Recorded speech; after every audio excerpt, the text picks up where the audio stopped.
आज की इस वीडियो में हम लोग जानेंगे परमाणु द्रव्यमान निकालने का क्या तरीका है। ठीक है, परमाणु द्रव्यमान निकालने का क्या तरीका है ऐसे। ठीक है, सबसे पहले मेरे चैनल को सब्सक्राइब और लाइक कर दीजिए। इसके बाद हम लोग सब शुरू करते हैं। सबसे पहले मेरे चैनल को सब्सक्राइब और लाइक कर दीजिए। इसके बाद हम लोग सब शुरू करते हैं। आज की सेशन में है परमाणु द्रव्यमान निकालने का क्या तरीका है। ठीक है, परमाणु द्रव्यमान निकालने का तरीका ऐसे है बहुत सारे। ठीक है, तो हम अपने से फार्मूला एक निकाले हैं। ठीक है, तो आइए सबसे पहले समझते हैं फार्मूला को। इसके बाद हम लोग सब परमाणु द्रव्यमान निकालते हैं। ठीक है, सबसे पहले इसे परमाणु संख्या है। ठीक है, ऐसे सबसे पहले परमाणु संख्या याद होना चाहिए। इससे तो परमाणु संख्या याद ही नहीं होता है, तब पर ही परमाणु संख्या याद होना जरूरी है। ठीक है, तो परमाणु संख्या याद करना है। ठीक है, इसके बाद ऐसे हम बताते हैं। ठीक है, दो फार्मूला। चलिए देखिए क्या है फार्मूला से। सबसे पहले फार्मूला क्या है, परमाणु संख्या है ना, क्या परमाणु संख्या अगर सम रहे, क्या रहे, परमाणु संख्या अगर सम संख्या है, परमाणु संख्या अगर सम रहेगा तो उसमें क्या करना है, 2 से गुना कर देना है। ठीक है, क्या करना है, 2 से गुना करना। जैसे परमाणु संख्या मान लेते हैं 4। ठीक है, ठीक है, तो ई क्या है, सम है, तो सम में क्या है, 2 से गुना कर देना है। 4 गुने 2 हुआ तो बराबर क्या आ जाएगा, 8। ठीक है, तो ई आया, ई परमाणु द्रव्यमान आ जाएगा। ई सम संख्या के लिए। ठीक, किसके लिए है, सम संख्या के लिए। आप देखेंगे विषम संख्या के लिए। अगर परमाणु द्रव्यमान क्या, अगर परमाणु संख्या क्या, अगर परमाणु संख्या अगर विषम रहता, परमाणु संख्या अगर विषम रहे तो क्या करना है, इसमें 2 से गुना भी करना है, प्लस में एक जोड़ भी देना है। क्या करना है, विषम संख्या है, प्लस 2 से गुना भी कर देना है, प्लस में एक जोड़ भी देना है। जैसे मान लीजिए परमाणु विषम संख्या क्या हुआ, जैसे विषम संख्या हम ले चुके हैं 3। ठीक है, इसमें 2 से गुना भी करना है। क्या करना है, इसमें 2 से गुना करना है और प्लस एक जोड़ भी देना है। क्या करना है, प्लस एक जोड़ देना। अब इसको कैलकुलेशन करेंगे। ठीक है, तो 3 दूना 6 और प्लस 1 बराबर हो जाएगा 7। ठीक है, तो ये है विषम संख्या के लिए और ये सम संख्या के लिए। ठीक है, समझ गया ना। चलिए समझ गया, तो अब हम लोग जानेंगे कि परमाणु संख्या क्या है। ठीक है, परमाणु संख्या से सबको याद होता है। ठीक है, हाइड्रोजन का क्या होता है, 1 होता है। क्या होता है, हाइड्रोजन का 1 होता है। ठीक है, फिर क्या होता है, हीलियम का 2 होता है। फिर लिथियम का क्या होता है, 3। ठीक है, फिर बेरिलियम का क्या होता है, 4। ठीक है, बेरिलियम का क्या होता है, 4। बोरॉन का क्या होता है, 5। ठीक है, कार्बन का क्या होता है, 6। ठीक है, नाइट्रोजन का क्या होता है, 7। ऑक्सीजन का क्या होता है, ऑक्सीजन का होता है 8। ठीक है, क्लोरीन का क्या होता है, 9। ठीक है, फिर क्या होता है, नियॉन का क्या होता है, 10 होता है। क्या, नियॉन का क्या होता है, 10 होता है। ठीक है, तो हम लोग सब देख लिए परमाणु संख्या। ऐसे परमाणु संख्या याद होना बहुत जरूरी है।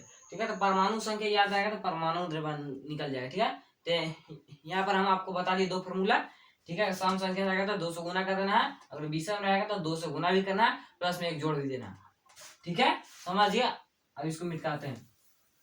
चलिए देखिए, सबसे पहले हाइड्रोजन का क्या होता है, 1 ही होता है। ठीक है, क्या होता है, हाइड्रोजन का 1 होता है, इसका कोई दिक्कत नहीं।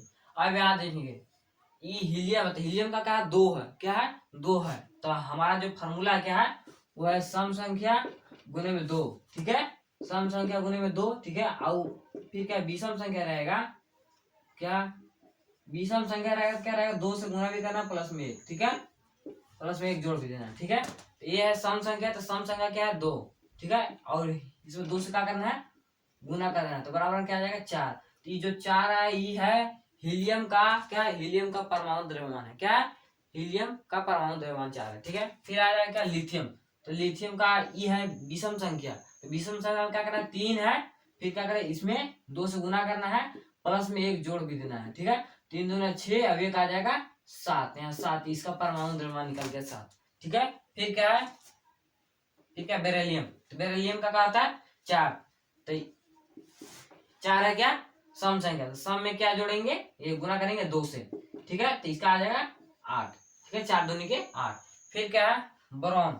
फिर क्या है, बोरॉन। तो बोरॉन का क्या होता है, 5 होता है। क्या होता है, 5 में हम 2 से गुना करेंगे, प्लस में एक जोड़ देंगे, क्योंकि ये है विषम संख्या। ठीक है, तो 5 दूनी 10 और 10 एक 11 होता है। ठीक है, 11 होता है। आप सब समझ गए होंगे।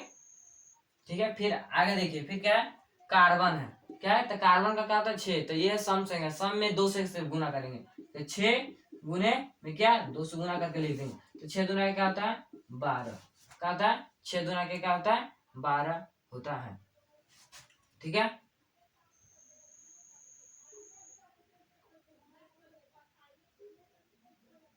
चलिए इसके बाद आगे देखिए। ठीक है, नाइट्रोजन। ठीक है, नाइट्रोजन क्या है तो यह है विषम संख्या। ठीक है, और साथ ही साथ ये अपवाद भी है।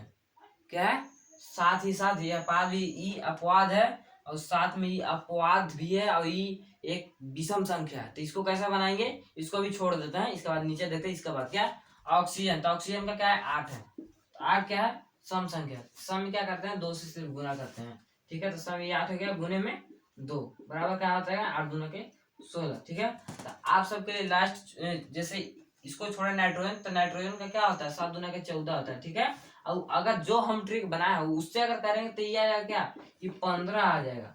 तो इसी को कहते हैं अपवाद। ठीक है, तो अपवाद है तो ये 14 है। ये राइट है, ये रॉन्ग है। ठीक है, ओके।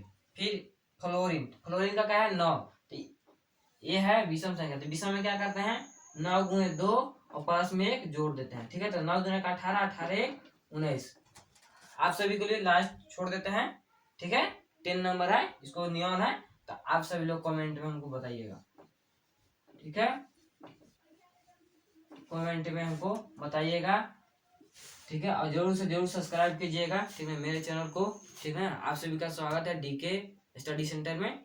ठीक है, तो आज के लिए इतनी, धन्यवाद।